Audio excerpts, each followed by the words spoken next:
Dear colleagues, speaking to you today on behalf of CGT Air France, representing workers from all sectors, ground staff, flight attendants, and pilots.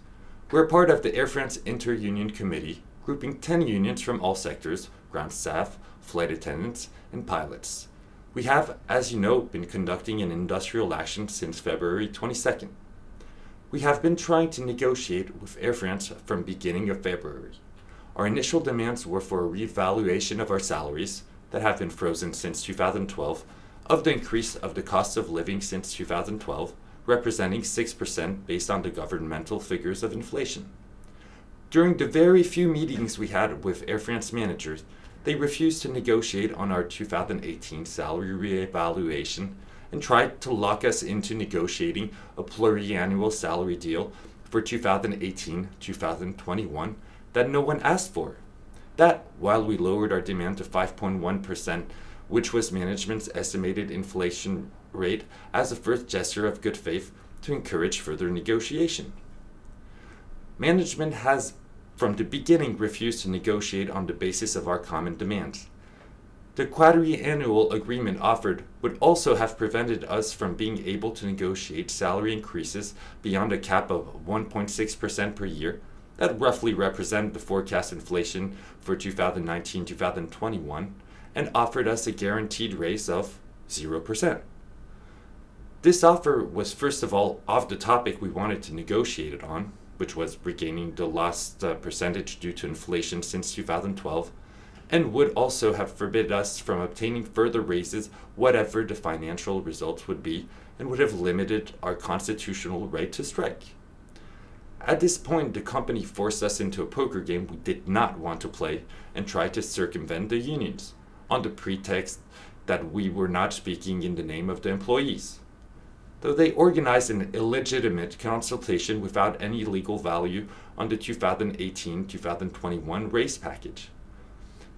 As you know, the company lost its all-in consultation we never called for, and Mr. Janayak resigned, which we also never asked for.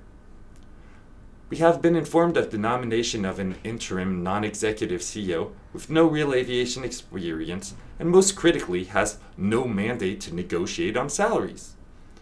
Without a doubt, in case of a yes result, the company would have called us irresponsible and extremist, telling us to take our responsibility and sign in the hour the pay deal. We are mortified to see Air France's stubbornness and dogmatism in refusing to acknowledge the no result, as well as the force used by the government, going as far as having the Prime Minister shame us publicly and interfere in the consultation by calling for a yes vote. We are not a bunch of irresponsible people. Our deepest desire is to reach as quickly as possible a balanced solution with Air France that will then allow the company to focus on a viable and ambitious industrial project.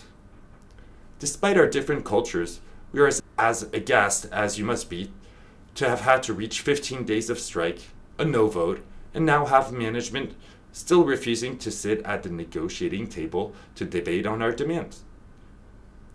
We all hoped for a rapid solution and an agreement before our first day of strike, but we are facing a wall.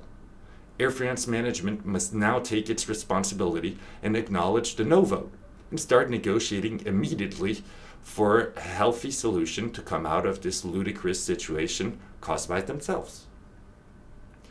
Now we also need to address the elephant in the room, why we have no other choice than to go on strike. France is regarded as a very social country, and people generally assume that social dialogue will be of high quality. That is very far from the reality of our daily union life. We always present an elaborated plan on what we want with justifications of our requests and our analysis of the situation. But unfortunately, we usually face managers that have no desire to have real discussions and have for the last 10 years even been completely denying the reality of the industry and market. This being obvious after 10 years of hearing that we were the most unproductive and best paid employees of the galaxy, which clearly is contradicted with the impossibility Air France has had to recruit, for example, new mechanics and pilots, causing Air France to charter daily subpar airlines to fly our route, or to reroute Air France passengers on partner airlines, or on KLM, which is at least good for KLM as it improves KLM's financial results. Our initial discussions on the 2018 raise were tainted by the same bad faith, with the company sending us executives refusing to address the issue of our demands, then refusing to give us the figures we were asking for, then giving us partial pieces of information to make things look bleaker, and mistakenly giving us wrong information until we got the real figures ourselves. Until their final attempt to bypass the majority of the employees will, by negotiating an unenforceable agreement with the two minority unions that are not part of the inter-union groupment. Whilst applicability can only occur by law when unions representing together at least 50% of the employees sign an agreement. At that point, it became clear that we had to act with more force, or the company would not shift its refusal to discuss in a productive way on the issue. The fact that our managers have been overzealous in negotiation is also due to the regime of managers who will get bigger bonuses if they exceed their objectives, pushing them to go beyond what the company is asking them to do. That managers change services quite often does not create a culture of accountability either inside Air France. Clearly, individual bonuses have taken more important than having a holistic approach to problems and finding a viable medium and long-term industrial strategy for the company.